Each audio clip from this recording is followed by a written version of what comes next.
Hi, my name is Teri Henderson Tope, and today on iquilt.com I'd like to show you how to make a perfect reverse applique circle.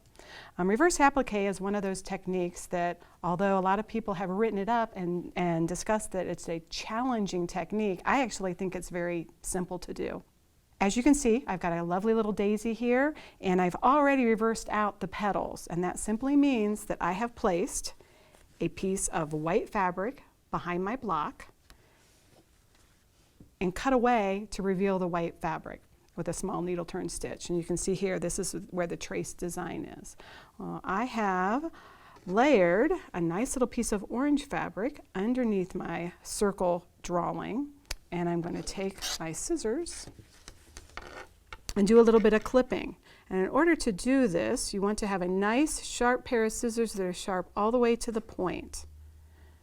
I'm going to take the scissors and go in, whenever possible, a 90-degree angle. And what that means is where the drawn line is, I'm actually taking my snip up to and through the project at a 90-degree angle so that most of the meat of the project is, or the fabric, is next to that drawn line. I'm going to have to turn this a few times in order to make it a little bit easier to clip. As you can see, we are going to go all the way around the circle. These are about an 1/8 of an inch wide, because when we're clipping a circle, if I were only to clip it 4 or 5 times, you'd end up with a hexagon, because that is a fold line.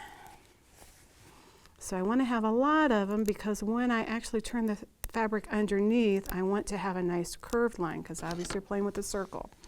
Now I have a needle threaded with some bright red thread. Normally I would be using a navy blue thread, because obviously my background fabric on this particular project is navy.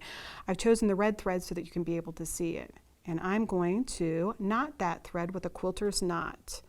And the way you do that is you take the thread and lay it across your index finger, lay your needle over top, gently put your thumb over top and bring the thread out.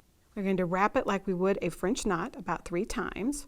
Bring the end of the thread back between your 2 fingers.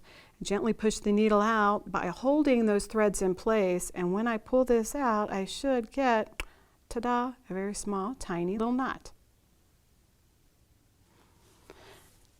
I'm going to take my knot.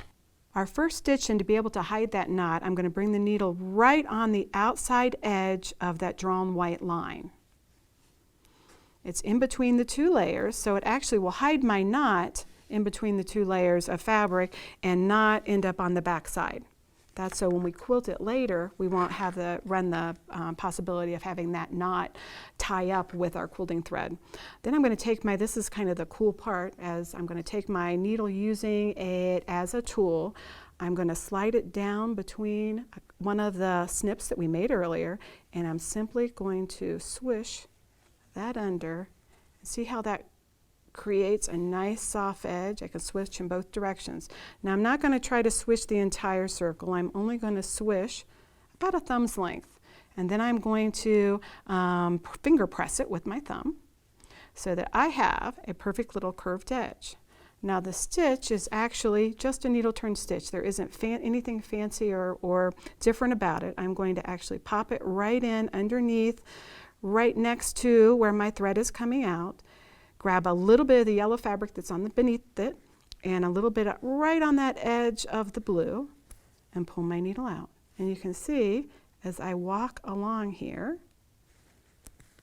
I can quickly tack that down. Now I've been told by some of my students this is a lot like when they put their hand sew their binding on their quilt. You grab a little bit of the back and a little bit of that edge, and we'll simply walk it around the quilt. When you get to the point where it's starting to not be as flat and neat, you will stop, turn the project, and do another fun swish. And look at how that just turns right underneath. There isn't any other way that I can get a more perfect little circle in my projects, and it's a lot easier than trying to do it with traditional applique. You can learn this tip plus more on my class, Appliqué in Reverse, on iquilt.com.